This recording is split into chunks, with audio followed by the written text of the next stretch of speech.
With over 521 languages and 1,150 dialects and ethnic groups, with colorful mosaic fabrics of culture bursting with tourism potential in dance, music, drums and attire, if properly harnessed, will take Nigeria to pulsating heights.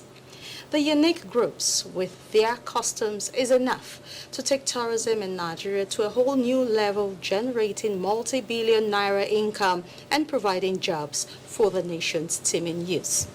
Although some cultural festivals have withstood the test of time, the Osun Festival, Argungu Fishing Festival, Calabar Festival, the Judeoba Festival, New Yam Festival, and many more still not properly exploited to its full potential and celebrated intermittently by various state governments.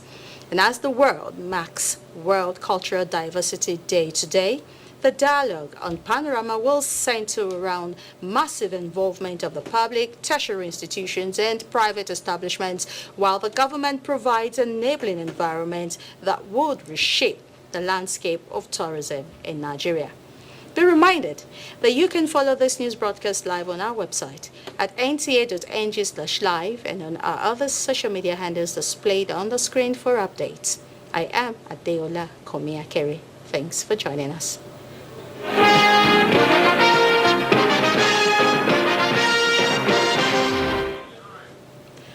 The Media and Publicity Subcommittee of the Inter-Ministerial Committee on President Bola Ahmed Tinubu's first anniversary has released the first phase of a timetable for activities lined up to mark the event. The first anniversary schedule of events is expected to begin on Wednesday, 22nd May 2024, with a World Press Conference aimed at projecting President Bola Ahmed Tinubu's administration's achievements and future plans. The World Press Conference will be held at the National Press Center Radio House, Abuja, at 10 o'clock in the morning. Following this, sectoral updates focusing on each ministry's specific accomplishments and goals will continue until Friday, 24th May 2024. All briefing activities will be held at the National Press Center Radio House, Abuja. Now, Minister of Arts and Culture, Hannatu Musawa, urges Nigerians to celebrate cultural diversity as a source of strength and unity. She emphasizes the need to appreciate and promote Nigeria's diverse cultural heritage to drive economic development, social well-being, and national unity.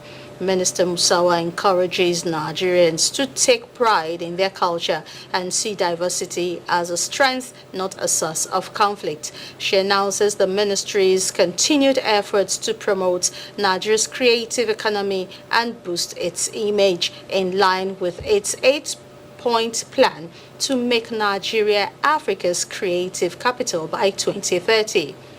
World Culture Day, commemorated on May 21, raises awareness on the role of culture in sustainable development. Minister Musawa calls on Nigerians to present their culture with pride and appreciate diversity as a source of strength and unity.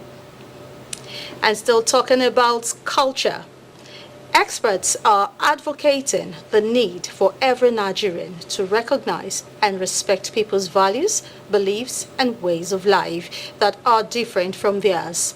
Adejoke Odeka reports that this is coming as the world marks Cultural Diversity and Dialogue Development Day with the theme Museums for Education and Research.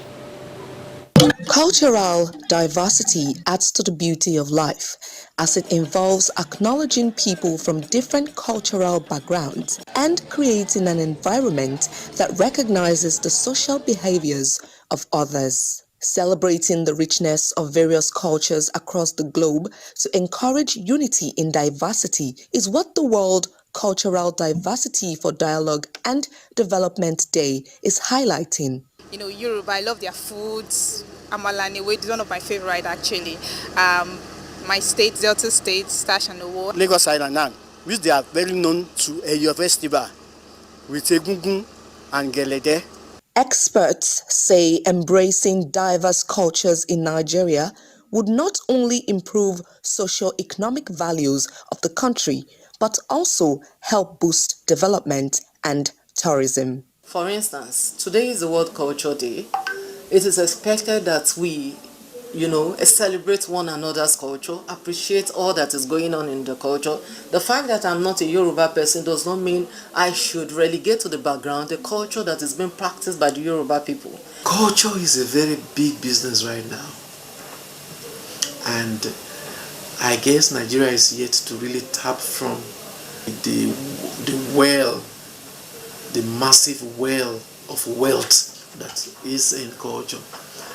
Because you see, when a lot of people are looking at Nigeria and seeing a whole country that is culturally active, they will want to come. Experts believe cultural awareness will help break down cultural barriers and build bridges. In Lagos, Adejoke Odeka, NTA News. And to discuss further the potential of Nigeria's cultural diversity to the economy, I have with me Tayo Lanaye, arts and culture enthusiast for over a decade. You're welcome to Panorama. Thank you. All right, now, we're talking about the World Cultural Day, and we will be specific to Nigeria. Now, when we talk about a culturally diverse country like Nigeria being a classical example, how can individuals participate on a small scale to showcase our different cultural identity? Fantastic. I want to say happy World Cultural and Diversity Day.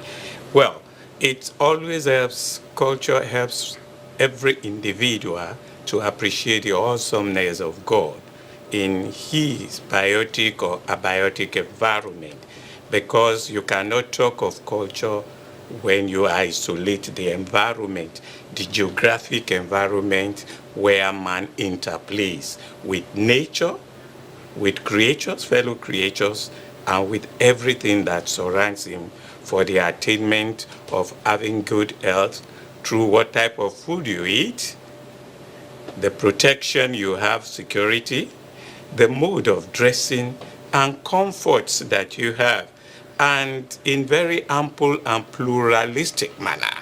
Nigeria has such an abundance of what can make one appreciate God in whatever environment that we are.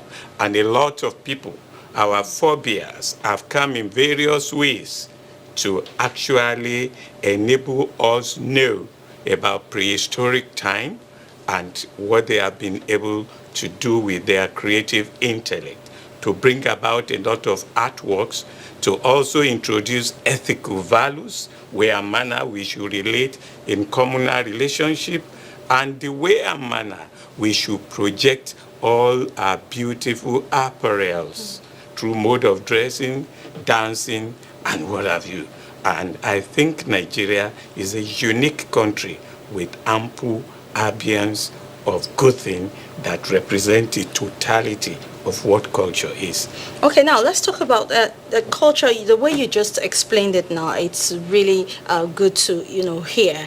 But looking at this present generation of children, do you see them embracing this culture, even as we join the world to celebrate the day? Yeah, to a very great extent. Most times you think that some of our children today are trying to isolate themselves. Exactly. But that is what is giving us parents to know that we still need to do more. Because you discover that if you are talking of the present, you must talk of the past. Exactly. And if you are talking of what the future will be, you must start from what the present is. So there should be a synergy, a kind of propelling the beauty that is inherent in our various culture, in our geographical areas, and the interrelationship and interdisciplinary nature, whereby we try to see how we can make the diversity of our various cultural ethos to come as a unity, not only for Nigerians, but for humankind as a whole. Yeah, indeed. Looking at various cultural displays, in Nigeria, it's really beautiful. You feel so amazed, if you see the Calabar people in their cultural attire, it's so, loving. Some time ago, the National Troop of Nigeria was in one African island, and they displayed the Nigerians' rich cultural heritage, the Yoruba, the Hausa, and the Igbo. And for the white people over there, they really loved it, and they planned, coming to Nigeria to invest. And that takes me to, you have been a personal art and cultural icon collector on your own, right? And can you, tell us what made you as an individual embark on this? Yeah, from my childhood days, I have been a culture-oriented person because I used to follow masquerades. Even on Sundays, I would still ensure that I follow masquerades and maybe decamp from the church once in a while. Then, and that continues to grow.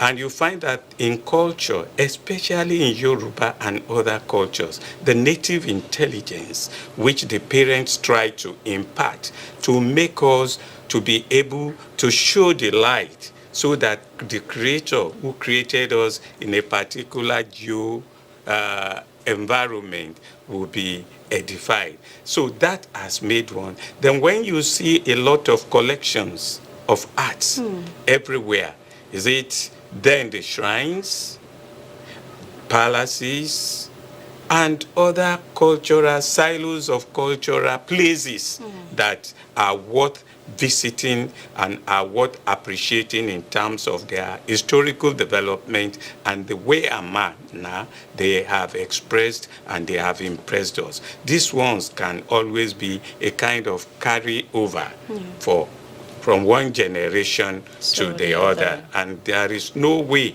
anybody that is worth his salt and is patriotic and is nationalistic that would like to lose this beautiful cultural heritage that we have in Nigeria. Okay. In fact, personally have gone beyond that because many of our stamps that we produce in Nigeria, they have been able to help propagate and epitomize our different cultural values. And in fact, I want to say this year is marking the 150th anniversary of postage stamp in Nigeria.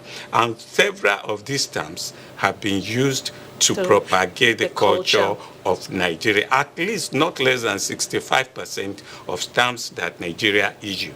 And when we go for Universal Postal Union Congress and all the rest, it is this kind of a thing that we... Now, with over, 500 ethnic groups and, dialects in the country, in your course of promoting the nation's culture, what areas are there that can be exploited by individuals for economic gains?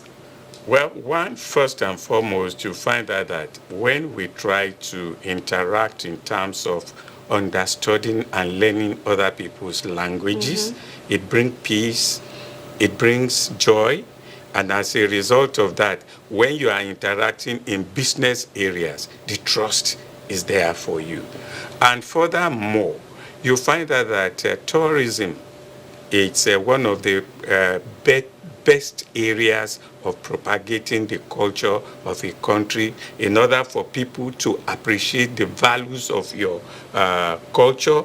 At the same time, you make some money which you can reinvest to continue to see how best to further propagate. And today, we are in the world of social media, whereby almost everything goes worldwide. And this creates a lot of business orientation, social orientation, cultural orientation, and peace profound. And I can attest to that because a couple of years ago, Lagos hosted a NAFest, and you saw different cultural groups from all over the federation coming. It was a beauty to behold. So I think for schools and cultural clubs in Nigeria, what do you think the administrators should do to make the students, put culture, topmost in their studies? Well, I think first and foremost that since this is the way of our lives, Yes. it should be imbued not only from the intellectual or educational perspective, but a living ethos for every child. For example, when I came into this place, the way and manner people greeted me, I could see some aspect of cultural values because maybe they see me more or less an elderly person with 3 teeth left in the mouth, not 3 teeth. I have more than 3 teeth. So all these things are there. And when you continue to expose them to various cultural oriented places like the museum, the gallery of arts, the palaces, so they will definitely get to have different impressions. And it will surprise you. Many of them may have even better impressions than the originators of the origin of some of these places. Thank you very much, Mr. Laniyi. And your last words of advice for Nigerians of like minds on this particular day? Please imbibe the culture, values of Nigeria. Imbibe the positive aspects that make us to appreciate that in unity we stand, and divided we fall. All these conflicts and all the rest of them, please let us put them at the back of whatever we are doing, but to see the unity in our humanity. Thank you very much. Thank you very much, Mr. Taye Laniyi, for your thoughts on Panorama today. We appreciate you. Thank you very much. Well, it's time for us to take some messages. We will be right back.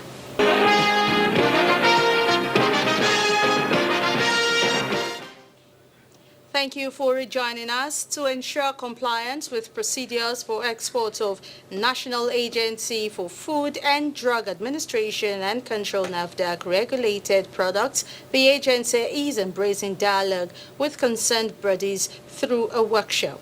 Larry Bileyi reports that discussions between NAFDAC and stakeholders centered around export clearance processes. Rejection of exportation of products from Nigeria is creating concerns among key players. This is why the National Agency for Food and Drug Administration and Control, NAFDAC, organized a workshop to sensitize stakeholders in the sector. Some of the issues raised include lack of enlightenment and non-professional practices, especially at the medium and small-scale levels, thereby causing the country great financial loss. We, Nigerians, left this profiting endeavor grossly unattended, leading to the unwelcome rejection of Nigerian exports in the international commerce with the attendant consequences. For these stakeholders, export rejection should be fought head-on. Exporters to have a change of heart, for them not to be involved in regulatory evasion. They should have a heart to comply with the requirements, with the needs of the regulatory bodies in the country. One, the certification. Because certification gives products premium. Documentation too. Sometimes we have very good products, but when this documentation is not properly done, those goods will be rejected. The consensus by concerned agencies at the workshop is that producers should ensure standard packaging, labeling, and avoid residues of contaminants such as aflatoxins, microbial, and pesticides. In Lagos, Larry Bileyi, NTA News. Nigeria's domestic financial market has been described as resilient and sophisticated, making strategic impact on government and corporate financing. Director General Debt Management Office Patience Oniha made the remark while reviewing activities of the securities market and its impact on the Nigerian economy at an enlarged engagement with primary dealer market operators in Lagos. Hengino John Adams reports. This meeting between the Debt Management Office (DMO) and financial institutions is a follow-up to the one held at the beginning of the year to discuss the new borrowing plan of the federal government in 2024 fiscal year. While commending the market dealers for the successes recorded, The Director General of DMO explained that the sum of 4.9 trillion naira has so far been raised out of the 7.3 trillion naira approved for domestic borrowing by the National Assembly to fund the 2024 budget. We cannot but appreciate the work that we have done collectively all these years. That's why, COVID came. Countries couldn't go to the international capital markets. The markets were closed anyway. But we were able to raise the full amount and even more that we needed to fund the budget. And that has been the case. If you think about it, last year we raised 7 trillion naira, as new domestic borrowing. So it's basically the government's account overdrawn and the central bank saying you've exceeded your limit, put it in order. So when we raise those funds, they go to reduce that overdraft balance. So President of the Financial Markets Dealers Association, FMDA, Nadia Zakari, asserted that the federal government and market operators are in strategic partnership to raise funds for national projects and interests. Business environment is ever evolving, is constantly changing, and it's quite dynamic and unique when we take into consideration the nuances that is the Nigerian economy. So having that constant engagement is very, very crucial. The meeting is also to chart a new course for market operations for the remaining part of the year. In Lagos, Hinginu, John Adams, NTA News. And it's now time for us to go to the sporting world as Olumide Guntola is our guide. The resolve to improve sport for national unity and socio-economic growth is receiving attention as the first National Council on Sports kicks off in Enugu. The permanent secretary describes sport as not just a game, but a major industry with the capacity to generate employment, drive economic development, and improve public health. The event is expected to last for 3 days. The array of experts gathered here in this hall, we shall surely come up with policies that will serve as guide for better and improved decision-making in the sports sector. In powerlifting, the first edition of Nigeria Powerlifting Federation NPF NPC Open Championship has ended in Lagos with emphasis on discovering more talent at the grassroots. Powerlifters across the country converge on Lagos to compete in different weight categories, including squatting, bench press, and deadlift.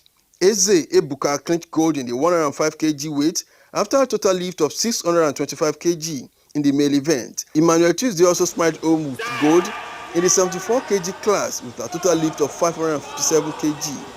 Islamiyat Yusuf won gold in the 76 kg class with a total of 401 kg lift in the female event, among other winners. It is Nigerian powerlifters are needed globally to compete, whereas the strength of powerlifting lies with black men. Whenever we have any competition at their classes, we will be using them to go and represent this great country. In handball, Toje Mariners, Rima Strikers, and Nigeria United are occupying the top of the table in the male category at the Andover Handball Premier League holding in Benin. Safety Babes, Defender Babes, and Imo Grasshoppers are leading the table in the female category. With Sports Update, Olumide Eguntola, NTA News. And that's Panorama from Lagos. Thank you for watching. I am Adeola Komiakere.